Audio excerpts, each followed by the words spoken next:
Hey guys, how are you all?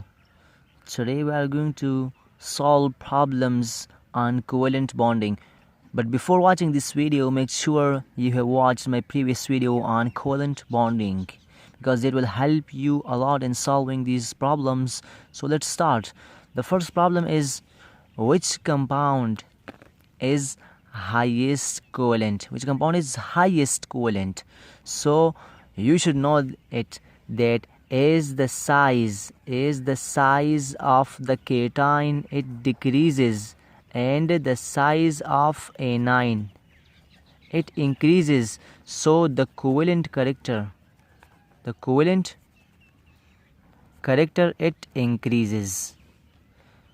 The covalent character it depends on the size of the cation in anion, and as the size of the cation it decreases and the size of the anion it increases, the covalent character it increases. But now look here, the cation is same in all of them. What is cation? When an atom it loses one electron and gains a positive charge, it is called cation. Okay, and when an atom it gains one electron and converted into a negative charge, okay, it gains a negative charge, then we call it a anion. Okay, so now here the cation is same. The cation is same. Lithium is cation in all the four options, and the cation is same. Now look at the anion. Okay, fluorine, bromine, chlorine, and iodine. Okay, so now look that which anion has greater size. The anion having greater size will have more covalent character. So as we know that these atoms it belongs to group 7, and we know that down the group the size increases, so the iodine has largest size and fluorine has smallest size. So as the iodine has largest size, and we said that as the size of the anion it increases, so the covalent character increases. So lithium iodide is the correct option because the iodine size is greater, so that is why the covalent character is greater here. Now the second one we have is which type of bond is formed between similar atoms. So usually similar atoms they form covalent bond, so the correct option is B. For example, hydrogen and hydrogen they make covalent bond. Oxygen and oxygen they form covalent bond. Nitrogen and nitrogen they form covalent bond. Similarly, fluorine and fluorine they form covalent bond. Chlorine and chlorine they form covalent bond, and so on. So mostly the similar atoms form covalent bond. The third one is covalent compounds are usually or generally dash in water. So we know that covalent compounds are of two types. Covalent bond are of two types: the polar covalent bond and the non-polar covalent bond. Okay, similar atoms form non-polar covalent bond, and when the electronegativity difference when the electronegativity difference is 0 between the atoms, the bond will be non-polar covalent bond. And when the electronegativity difference is not 0 between the bonded atoms, then the bond will be polar covalent bond.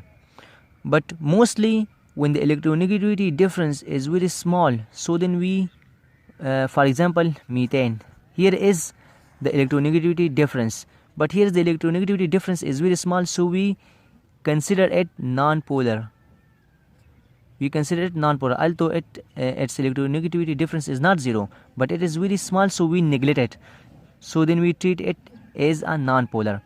So usually then the covalent compounds they are non-polar, so that's why they are insoluble in water, because water is polar solvent and they are soluble in non-polar solvent.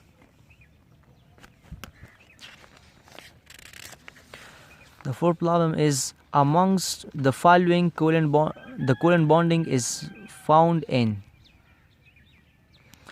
The first one is sodium chloride, then magnesium chloride, water or brass. So we know that the sodium it is a metal, okay, and the chloride, it is a non-metal. The chloride, it is a non-metal, and we know that the metal and non-metal, they form ionic bonding. So they have ionic bonding. So the option A is wrong. The metal gives electron, and the non-metal, it gains electron from the metal, because chlorine needs one electron, okay, to complete its valence shell. So it takes one electron from the sodium. So they form ionic bonding. Now magnesium chloride, magnesium is again metal, and chlorine, it is a non-metal. So they also form ionic bonding. But water, look at the water. So water has covalent bonding. This is the structure of water. So they form covalent bond. These two are the covalent bonds. So option C is correct.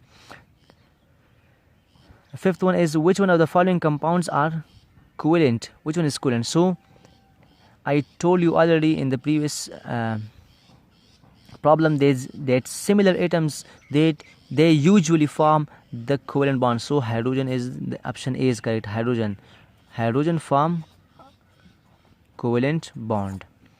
Calcium oxide, they have ionic bonding. Potassium chloride, they also have ionic bonding, and sodium sulfide, that also form ionic bonding. Because calcium is metal, oxygen is non-metal, potassium is metal, chlorine is non-metal, and sodium is again metal, and sulfur is non-metal. And metal and non-metal, they form ionic bonding. So they all have ionic bonding, but hydrogen form covalent bond. Now the sixth one is, the correct sequence of increasing covalent character is represented by, okay, so A, B, and C, and D. So now, as I told you that the covalent character, it depends on the size of the cation and anion. But here the anion is same, chlorine, in all the options. Chlorine, the anion is common in all of them, okay. But now we need to focus on the cation, okay, and look at their size. So we have lithium here, sodium, and beryllium, okay. So now the cation having smaller size will have highest ionic character. And now we know that these all compounds are neutral. The overall charge on these compounds are 0 in all of them. They have 0 charge. And we know that the first group elements, they have only one valence electron which they lose. So the group 1 elements, it shows +1 oxidation state. Similarly, group 2 elements have 2 valence electrons which they lose, and they show +2 oxidation state. I will make a video on oxidation state and will tell you how to find the oxidation state of an element in a compound and molecule. But now, up to now, just remember it that group 1 shows +1 oxidation state, and group 2, it shows +2 oxidation state. Similarly, group 7, fluorine, chlorine, bromine, iodine, they need one electron, okay, which they take from other atom. So they show -1 oxidation state, okay. So here chlorine has -1 oxidation state, -1 in all of them. Here it is -2 because here are 2 atoms of chlorine. So beryllium has +2 charge, and sodium has +1 charge, and lithium also has +1 charge. So remember that the size of the cation size is smaller than the neutral atom. And neutral atom has a smaller size than anion. I made a video on it. Watch that. I gave the reason that why it is so. Watch that, you will understand it, how the size of anion is greater than neutral atom, and neutral atom size is greater than cation. So now all of them are cation, but now remember that as the positive charge density, it increases, so the size, it decreases. So now look here, beryllium shows +2 oxidation state, lithium show +1 oxidation state, in sodium, and lithium also shows +1 oxidation state. So as the positive charge density, it increases, the size decreases. So it means that the beryllium has the smallest size. So beryllium will have highest covalent character. Now lithium and sodium, they belong to group 1. Okay, and down the group the size is increases, so sodium has greater size than lithium, and as the size of the cation it decreases, so the covalent character it increases. So now here the beryllium has smallest size, okay, and the lithium also has smaller size than sodium. Okay, so beryllium has smallest size, and then lithium has smaller size, and sodium has largest size. And as the size increases of the cation, as the size of the cation increases, the covalent character it decreases. So the beryllium has smallest size, so it will have highest ionic character, and then lithium has the smallest size. So then at the second we have lithium.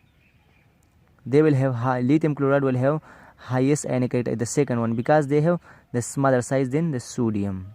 So the option C is correct.